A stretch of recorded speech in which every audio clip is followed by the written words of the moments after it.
Namaste everybody. Welcome to Chitti Media, the Festival of Bharat. My name is Sharan Sethi, your host.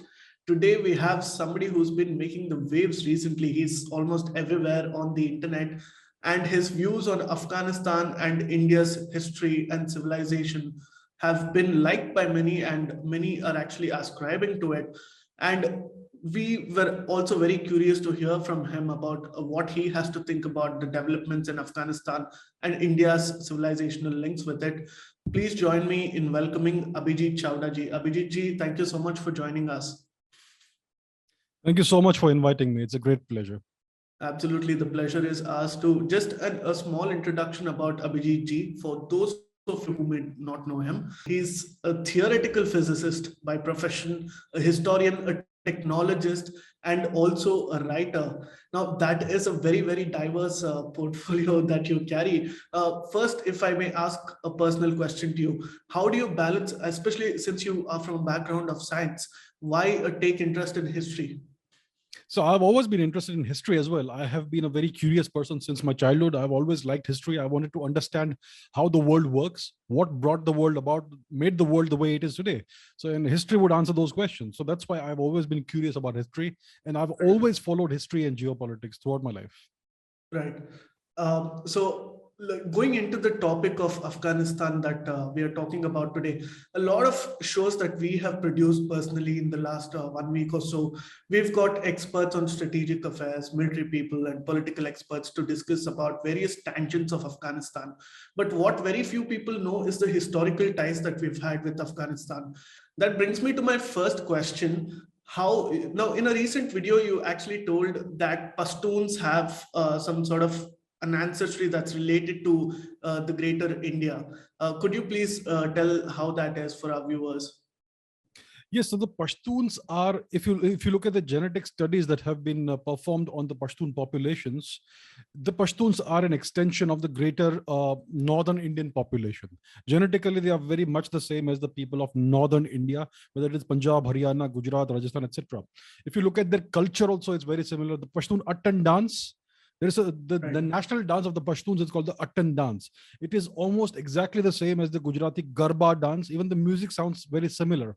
So there's clearly a great deal of affinity, and the genetics are the same. Now, if you look at the history of Afghanistan, it dates back to the Gandharan times, when the Mahabharat times, for instance, in which you had two very prominent characters, Gandhari and Shakudi, who were from Gandhar, which is present-day Afghanistan. And so it's always been part of India. It's always been part of the same population, culturally, historically, etc., genetically. Now, it all changed about 1,000 years ago with the Turkic invasions. But before that, it was all the same. Afghanistan was a Hindu Buddhist region, part of India. When the Chinese traveler Xuanzang came to the region of Gandhar, he said, "I'm finally in India. I've crossed over into India." So that's how it's always been seen. And the people also there looked upon themselves as Indians only. Right. And you were also speaking about the last king of Kabul who had Hindu heritage. Now, could you tell us about that?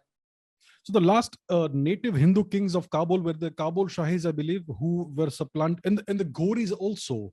The Ghoris initially, originally were Hindu Buddhist people. They were, and by the time they got converted to Islam, they were still Buddhists. And after the conversion, they started attacking India. Now, the last king of Kabul that I had referred to was Hemchandra Vikramaditya. So he was originally a general in the army of Sher Shah Suri, who was a Pashtun who was born in present-day Bihar. So Sher Shah Suri had conquered Delhi. He had evicted the Turkic invader Humayun, who had to run away to Persia. And Sher Shah Suri died within just 5 years because of some silly gunpowder accident. After that, it was Hemchandra Vikramaditya, his best general, most capable general, who became the king in his stead. He was the king of Kabul. He was also the king in Delhi. He was the last Hindu emperor of India. And his army was more than 99% Pashtuns and Muslims. And yet he was crowned the emperor in a Hindu ceremony in Delhi. So he was the last native Hindu emperor of India, of Delhi, and also of Kabul. And when he eventually lost that battle to Akbar, the invader Akbar, his head was cut off and it was sent to Kabul to be displayed to the people there, to terrorize them and tell them, see, this is what we did to your king. So he was the last native Hindu emperor of India and Afghanistan. Please remember to subscribe to us and switch on the notifications for this channel. For our other social media links, more content, and to support our work, please visit citti.net. Dhanyavad. Namaskar.